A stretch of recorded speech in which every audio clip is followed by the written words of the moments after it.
Bienvenidos a este nuevo podcast de Europeístas. En esta ocasión vamos a hablar de Turquía, su relación con la Unión Europea y cómo se han enfrentado los turcos a los terremotos terribles que han sufrido a partir del 6 de febrero de este año. Unos terremotos que han dejado más de 50.000 muertos, innumerables desaparecidos y un montón de víctimas, heridos y bueno, también unas secuelas psicológicas tremendamente importantes. Para hablar de todo esto estamos con Muge. Muge es una intérprete de español, turco, bueno, también conoce otros idiomas, pero la relación que le une a esta historia es porque estuvo trabajando con uno de los equipos que estuvieron desplazados en Turquía, un equipo médico de españoles que estuvo allí durante casi más 33 días de ayuda efectiva y casi 45 de despliegue. Y bueno, pues ella estuvo con ellos trabajando desde el primer momento, traduciendo. Tiene una experiencia bastante interesante desde mi punto de vista, y bueno, quería que ella nos contara un poco de primera mano un poco cómo ha vivido esta experiencia, ¿no? Entonces, Muge, muchas gracias por estar aquí con nosotros en estos podcasts de Europeístas. Y bueno, aquí lo primero que quería preguntarte es ¿qué ha supuesto para Turquía, para los turcos, este terremoto? ¿No? Porque hablan que desde el terremoto de 1939 pues no se ha vivido nada parecido, ¿no? Bueno, antes que nada, es un placer. Gracias por invitarme. Bueno, hubo otro terremoto gigante en 1999 en Izmit y afectó también a Estambul, etc.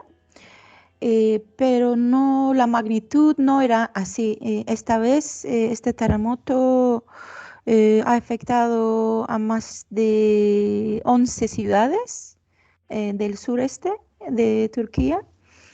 Y estamos hablando de dos terremotos que ocurrieron, uno justo después del otro, y luego otro día, una semana después, otro terremoto, casi 3 terremotos, y cientos de miles de desplazadas, heridas, fallecidas, etcétera. O sea, no creo que es de los terremotos más grandes, más fuertes que hemos visto en la historia de la República, eso sí.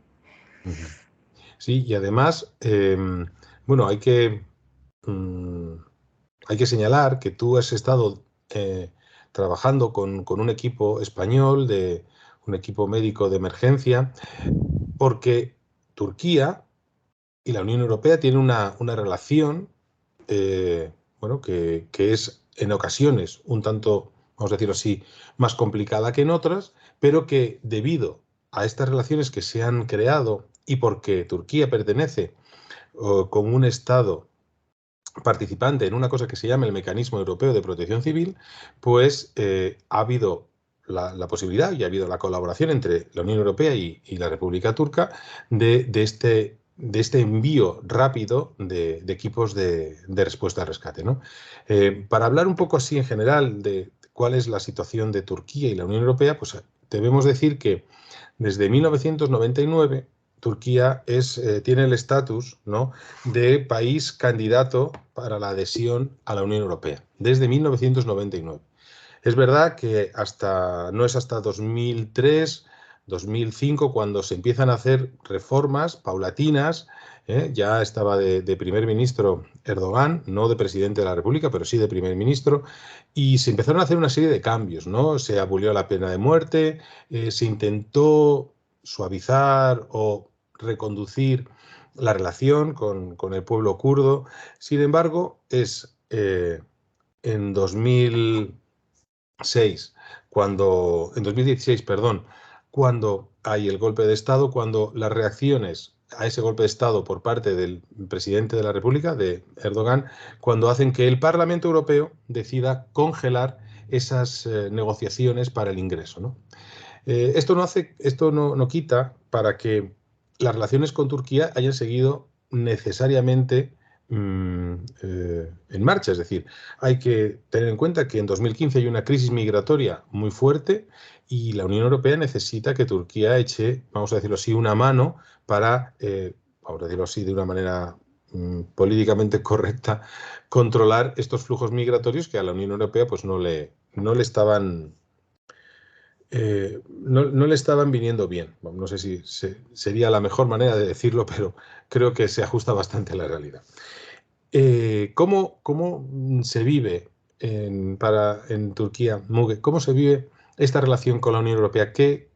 ¿Cómo se ve? ¿Se ve como un aliado? ¿Se ve como no sé, como alguien un poquito que intenta modificar el modus vivendi y operandi de los turcos? Pues hay varias opiniones, claro, Ujú. diversas opiniones. Eh, Depende de qué parte de la sociedad estamos hablando. Hay personas que llevan muchísimos años defendiendo que Turquía tiene que entrar en la Unión Europea para que las cosas, especialmente con respecto a temas de derechos humanos, etcétera, puedan cambiar en el país. Y hay otras partes, y estoy generalizando y simplificándolo mucho, claro, hay otras partes que eh, piensan que no es necesario que entrar en la Unión Europea significaría como un poco cambiar o como cambiar, pero en sentido negativo, peyorativo, un poco la identidad turca, digamos la parte más conservativa, Ujú. eh, tiene más bien esa perspectiva que no les parece tan necesario ni importante, etcétera, Ujú. en general. Sí, bueno, el hecho es que, bueno, eso también ocurre en los países que ya están dentro de la Unión. Tenemos el caso de Gran Bretaña, que decidieron salirse, y muchas son las voces dentro de la Unión Europea que, dentro de los países miembros, me refiero, que son bastante críticos y que dicen que, bueno, que la Unión Europea realmente no está funcionando ni está sirviendo para lo que se supone que tenía que servir. Pero una de las cosas que creo que sí que han servido y que se ha puesto de manifiesto, eh, desgraciadamente por culpa del terremoto, es esta solidaridad entre países miembros que está dentro de lo que es la Carta Magna de la creación de la Unión Europea y que se materializa en esto que hablaba antes, que era el Mecanismo Europeo de Protección Civil.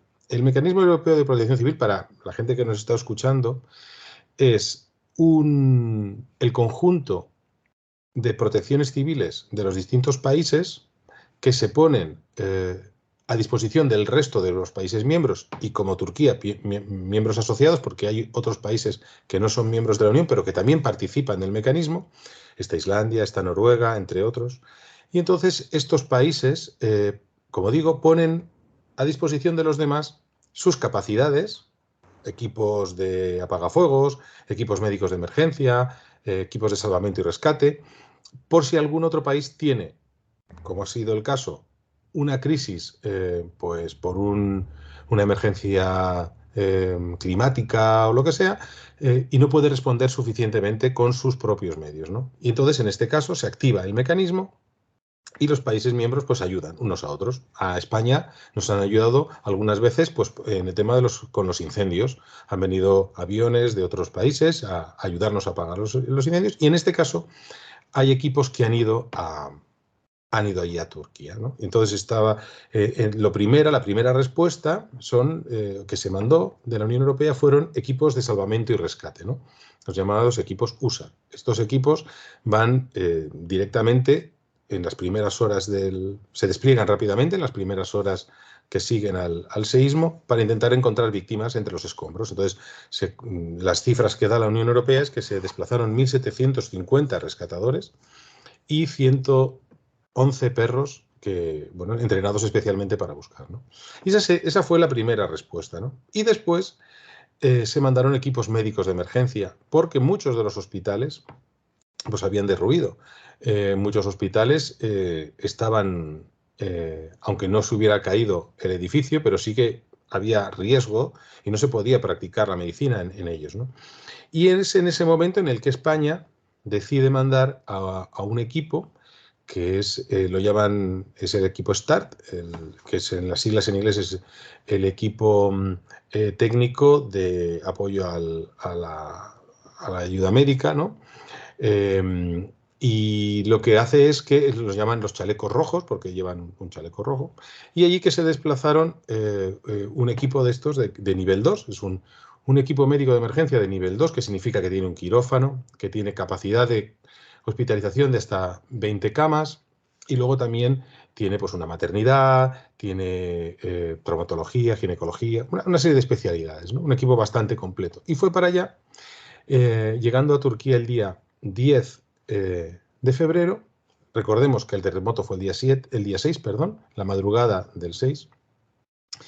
Se desplaza allí, llega el día 10 y el día 13 empieza a funcionar. Y en todo este peregrinaje, desde que llega, que fue el día 10, hasta que se marcha, que fue el día 22 de marzo, pues Muge estuvo allí ayudando a la traducción, ¿no? Porque eso es una cosa bastante importante, porque este equipo médico estuvo en otros momentos, ha estado en otras crisis, por ejemplo en Mozambique, este equipo español, el START, pero claro, el portugués y el español son bastante más parecidos que el español y el turco, y entonces en aquella ocasión los intérpretes fueron importantes, pero no fueron tan importantes como en esta ocasión. Entonces, ¿cómo fueron esas primeras horas, ¿no? Desde que se aterriza en el aeropuerto de Adana hasta que se despliega el hospital en Iskenderun, que está pues como a 1 hora y media, 2 horas de camino, ¿no?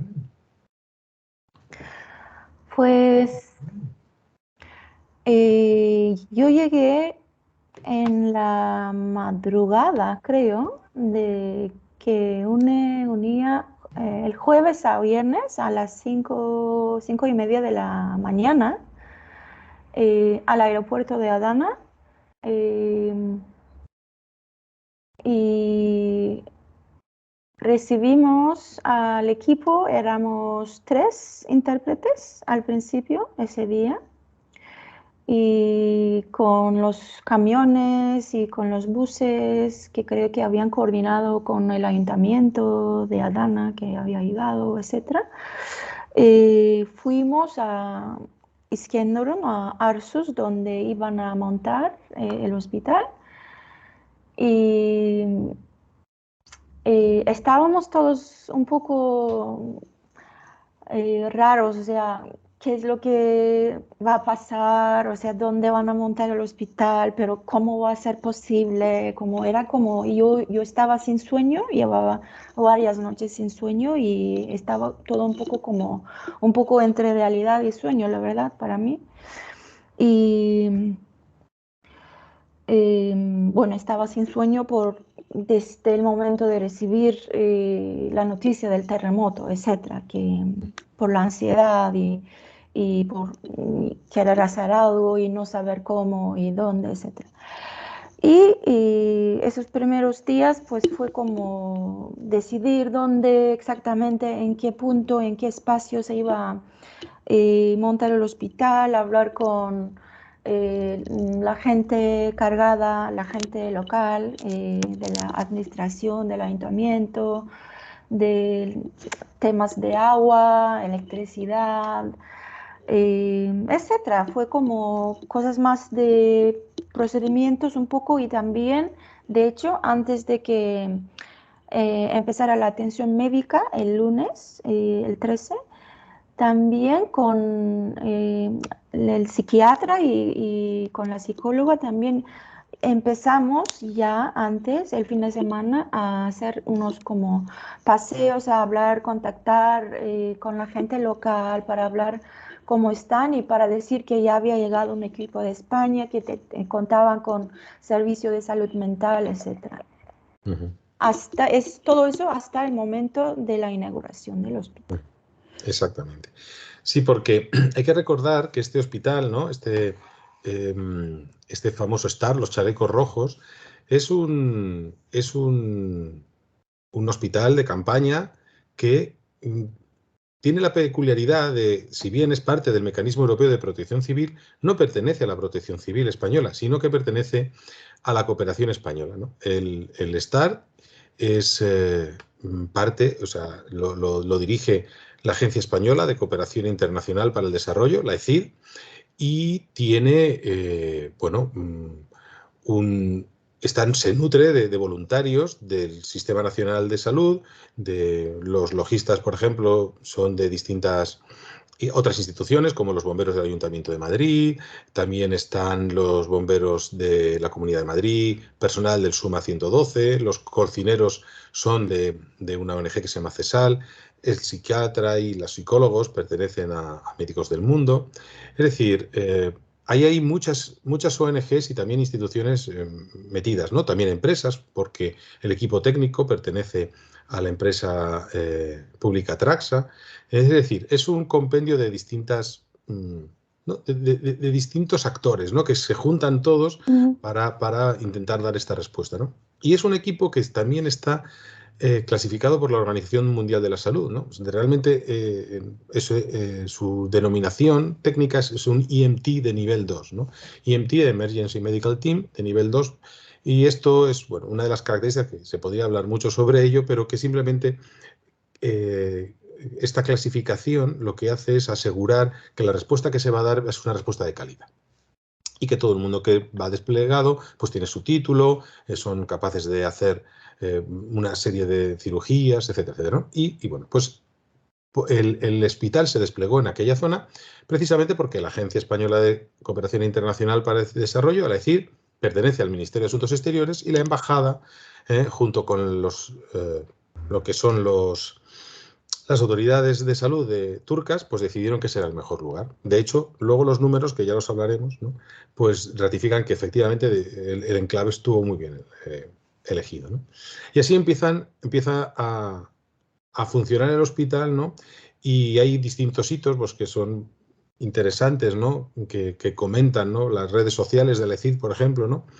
El 14 de febrero, ¿no? Unas horas un poco después del 14 de febrero, de San Valentín, nació una primera niña, ¿no? En el hospital, que los sanitarios la llamaron Valentina, por eso de San Valentín.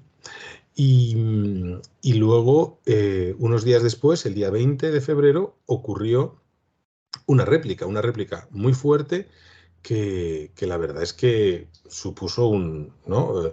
Como un antes y un después en la actividad, ¿no? ¿Cómo viviste tú esos primeros días y sobre todo cómo fue esa réplica?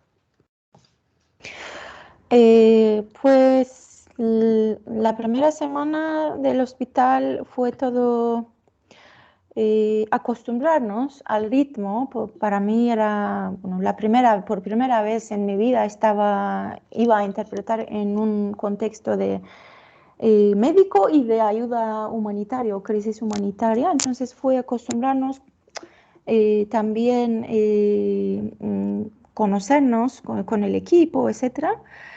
Y la réplica, que yo no sé si fue una réplica o un tercer terremoto, y bueno, da igual, era como, creo que 6.4 la magnitud el 20 de febrero, entonces fue un poco fuerte. Y ocurrió como en la tarde, tarde-noche, y eso fue el tercer terremoto en mi vida que yo viví, entonces no tuve tanto miedo, pero de repente me sentí muy preocupada porque habían pacientes hospitalizados. Entonces yo estaba en una tienda de campaña en nuestro dormitorio. Entonces me fui corriendo hacia allá para ver cómo estaban los pacientes, si se había derrumbado alguna tienda, etcétera. Y estaba todo perfectamente bien, que no había pasado nada. Pero, claro, justo después, en 10, 15 minutos, llegaban muchísimas ambulancias, una tras otra, y fue un hecho un poco de películas para mí, como muy, de mucha intensidad. Pues sí, hombre, yo supongo que la población, después de, bueno, pues 14 días, ¿no? De esos dos primeros terremotos, claro, el miedo que tenía que sentir tuvo que ser bastante grande, ¿no? Para vosotros, ¿cómo fue el tener que traducir y trasladar a los médicos españoles todo eso que estabais escuchando? Porque supongo que no fue fácil, ¿no? Porque muchas veces a lo mejor tuvo que ser revivir las mismas, es decir, supongo que escuchasteis mm, testimonios pues duros, ¿no? Y luego sobre todo la gente que debió sentir como, pues eso, mucha angustia, ¿no? ¿Cómo fue personalmente, cómo vivisteis vosotros los traductores todo esto? Ujú. Bueno, creo que precisamente eso fue la parte de las partes más difíciles. Em, Aparte de como tener que concentrarnos entre todo el ruido, digamos, yo siempre me acuerdo de esa noche de la réplica de ese terremoto, el ruido de las ambulancias, de la gente gritando en llantos, corriendo, los médicos hablando, las enfermeras, los enfermeros, las máquinas, como mucho ruido, muchos factores de ruido, te tienes que concentrar bien y además no estás seguro dónde exactamente te necesitan, con qué paciente, con qué médico, porque llegan a la vez.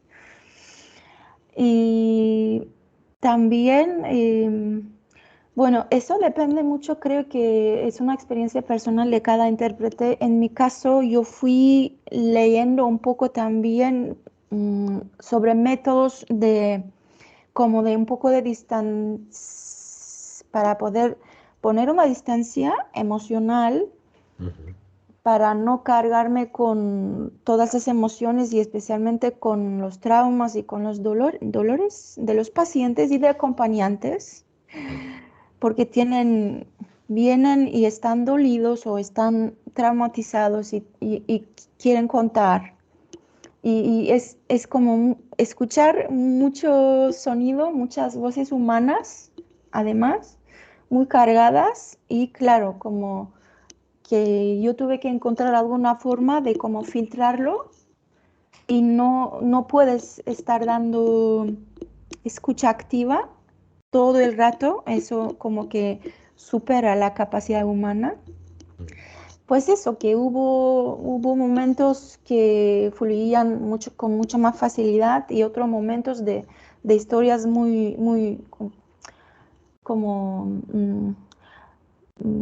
de mucho dolor y no era tan fácil comportarse como una máquina y a veces yo me puse a llorar con alguna paciente que contaba que había perdido todos sus hijos, etcétera. O sea, como que hubo de todo. Yo creo que igual con los médicos, o sea, a ellos les pasaba algo muy similar. Ujú. Claro, porque hay que recordar un poco estos números que hablaba antes, ¿no?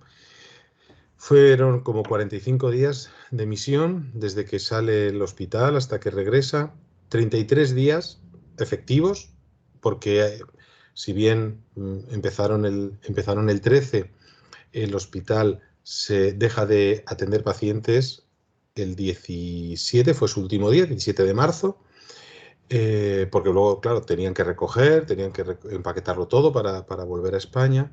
Pero en ese periodo, en esos 33 días, se atendieron a 7.387 personas.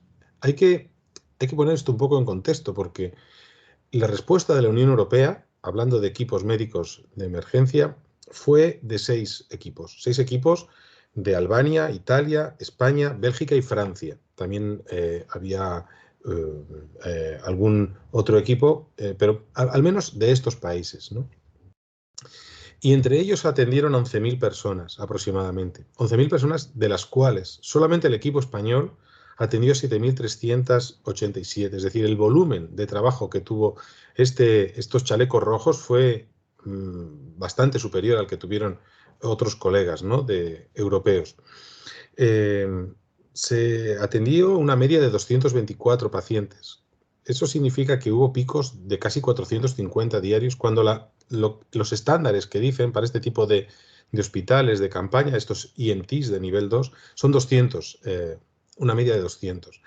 Y hubo 10 nacimientos, ¿no? Entonces, este volumen de personal, con una media de traductores que había aproximadamente, ¿no?, según se cuenta, de unos aproximadamente 15 traductores en distintos periodos, no todo el mundo estuvo todo el tiempo como Muge, pues da un poco una idea, ¿no?, del nivel de trabajo que se estuvo realizando allí, sobre todo de las historias que vosotros como traductores tuvisteis que escuchar, ¿no?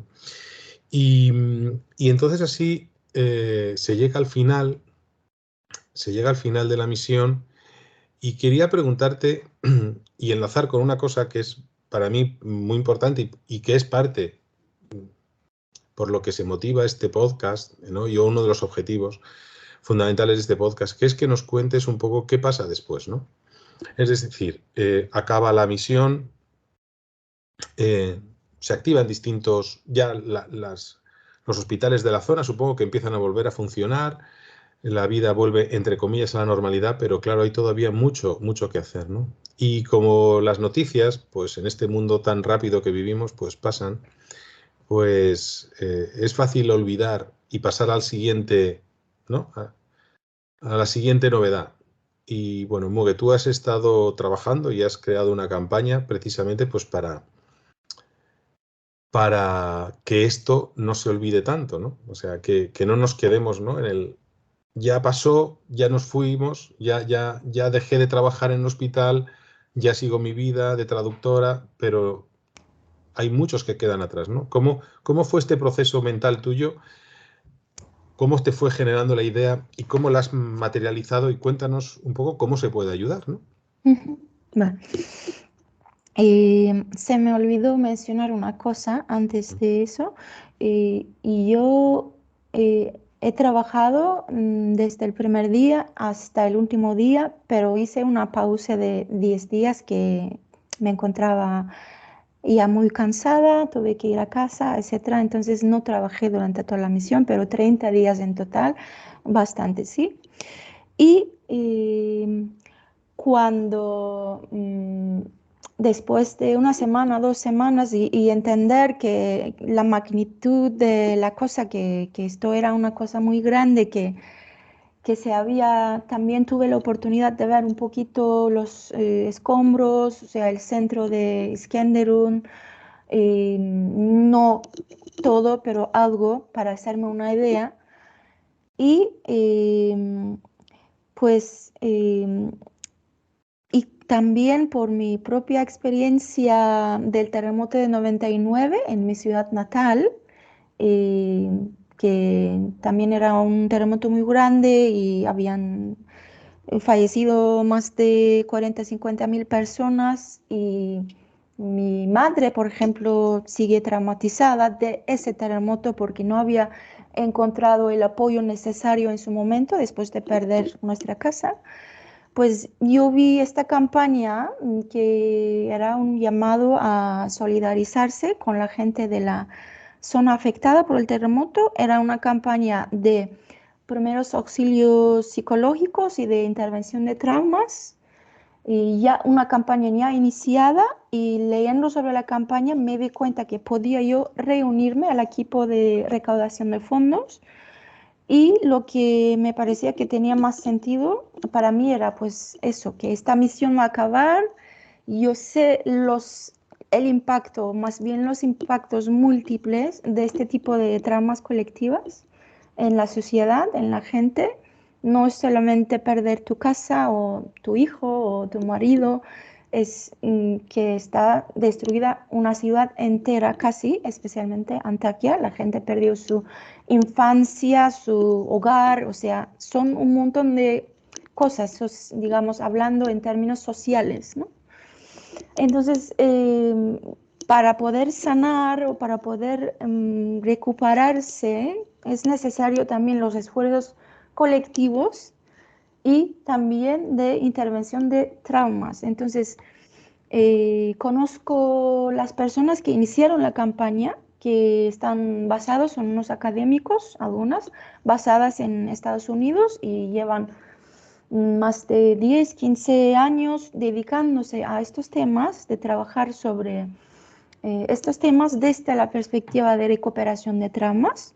Y les confiaba yo mucho, ya llevaba años siguiendo su trabajo, entonces cuando vi que lanzaron la campaña, pues quise estar involucrada de forma más activa. Entonces yo preparé mi página en español para mis círculos hispanohablantes porque habían otras páginas en inglés. Y pues quise circular la noticia del terremoto y de por qué es importante esta campaña, y las donaciones pues están en la página y en algunos documentos PDF que voy compartiendo. ¿Cómo exactamente se van a utilizar las donaciones? Por ejemplo, las donaciones, como para resumirlo de forma muy rápida, de esta campaña se usarán para ir planeando y haciendo realidad los trabajos en el campo de 5 diferentes asociaciones, como Asociación de Psicólogos de Turquía, Asociación de Estudios de Trauma, Asociación de una fundación que trabaja con grupos vulnerables, etc. Son asociaciones de sociedad civil que tienen recursos limitados, y para poder hacer las cosas bien hay que estar ahí en la zona, no durante un mes o 2 meses. Estamos hablando de cientos de miles de vidas afectadas. Entonces habrá que estar ahí durante meses, tal vez 1 año, 2 años. Es importante poder ofrecer, digamos, ese apoyo de forma estable, constante, no solamente 1 semana o 2 semanas de voluntario. Por eso, para mí esta campaña me parecía muy importante y me he unido, y bueno, podemos luego compartir información como más detallada, y donde está toda la información con mucha transparencia, además, hasta el número que se puede usar para deducir de los impuestos, etcétera. Está todo. Así es, Claro, para resumirlo. porque es que esto es muy importante, es decir, hay veces que se puede sanar un cuerpo, ¿no? Pero el trauma que te queda dentro, eso tarda mucho más tiempo en curarse, ¿no? Eh, o sea, hay que recordar que ha habido personas que lo han perdido todo, quizá excepto la vida, ¿no? Eh, Han perdido, tú contabas antes que hay gente que ha perdido toda su familia, han sobrevivido ellos, pero no tienen dónde vivir, todos sus negocios, todas sus casas. Es decir, esas personas no pueden, eh, es muy complicado que solos puedan tirar para adelante, ¿no? Porque el trauma, el shock que han sufrido es terrible. Y como tú acabas de comentar también muy bien, eh, esto es una cuestión de muchísimo tiempo, ¿no? Durante mucho tiempo, ¿no? Entonces, no sé, para poner un ejemplo, si yo ahora mismo quisiera hacer una ayuda, un donativo, ¿qué tendría que hacer? ¿Cómo sería el proceso un poco? ¿Entraría en una página, en la página cómo se llama? Aunque luego lo compartiremos, esto se Sí. compartirá en la descripción del vídeo de YouTube y en iVoox, que es donde lo solemos colgar, también en nuestra página web, en la web de Europeístas. Pero, ¿cómo sería el proceso? Eh, las donaciones se están recolectando a través de una asociación estadounidense que se llama Bridge to Turkey, como Puente a Turquía, y la campaña se llama Help Relief Turkey, como ayuda a que se alivian los dolores de Turquía, ¿no? Algo así. Y ahí está la página de la campaña y digamos, la página donde mi perfil o donde yo estoy recaudando. Y son como 3 minutos tardas en dar la página, leer la información sobre la campaña y donar. Se puede pagar con tarjeta de crédito, con PayPal o había una tercera opción que no me acuerdo porque no existe en Turquía. Y son como 2, 3 minutos entre que te metes en la página y si quieres hacer una donación o si quieres simplemente difundir la campaña, más o menos es así de fácil, me parece. Ujú. Ok, bueno, pues muchas gracias, Mugue. No sé, ya estamos acabando el programa, que suele ser como media hora. Nos hemos extendido un poquito más, pero yo creo que merece la pena. No sé, para terminar un poco, cuéntanos, no sé, si tú, ¿qué destacarías de la experiencia que has vivido, no sé, del carácter de estos españoles que llegaron ahí, supongo que hablando alto y haciendo mucho ruido, no sé, si tuvieras que hacer un resumen, o qué señalarías, ¿no? O Sí. sea, pues cocinaban muy bien, estaba muy rica la comida, no sé. Pues mira, y ya que lo has mencionado, eh, para mí, comparando la etapa que estaba trabajando en el hospital y ahora que llevo 10 días en casa, creo, más o menos, ese ruido y es como esa energía, esa alegría de los españoles, creo que por mí personalmente balanzaba muy bien la seriedad, la gravedad, la intensidad de la experiencia, porque en tiempos como esos sí y me di cuenta, después pasando los días, que sí es importante a veces poder comer bien o tener una música linda ahí en el comedor o poder reírse con compañeros. O sea, es parte, para mí, ha sido parte de la solidaridad que han traído para levantarnos el ánimo, el espíritu, la verdad.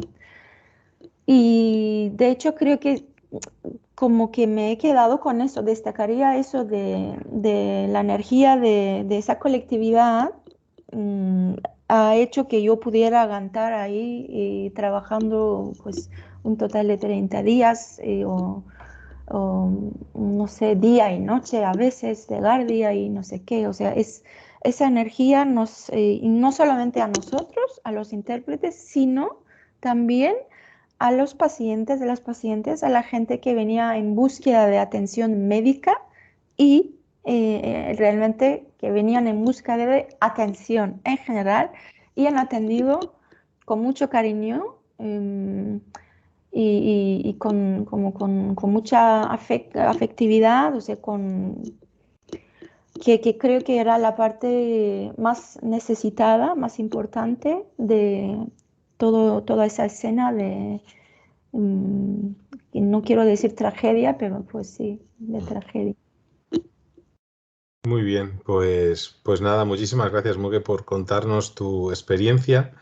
A los que nos están escuchando o viendo, si les ha gustado el vídeo, pues que nos den un like, que siempre se agradece mucho, pero lo más importante es que si esta historia les ha tocado un poquito, pues que colaboren con la campaña que os vamos a compartir en la descripción de los vídeos y del audio, y a ver si podemos extender un poco más esta solidaridad, ¿no?, de la Unión Europea con Turquía y no sé, mostrarnos quizá un poco más empáticos y solidarios, ¿no?, en este mundo que es tan, ¿no?, tan individual o tan individualista y sobre todo tan rápido, ¿no?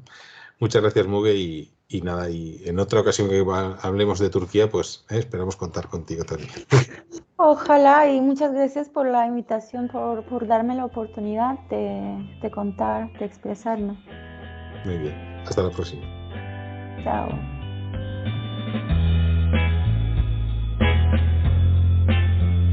Has escuchado un podcast de Europeístas, una asociación que busca fortalecer el proyecto europeo apoyándose en la defensa de la familia moderna y promoviendo un desarrollo sostenible.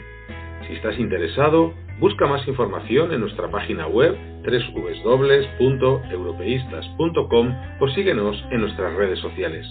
Gracias por escucharnos.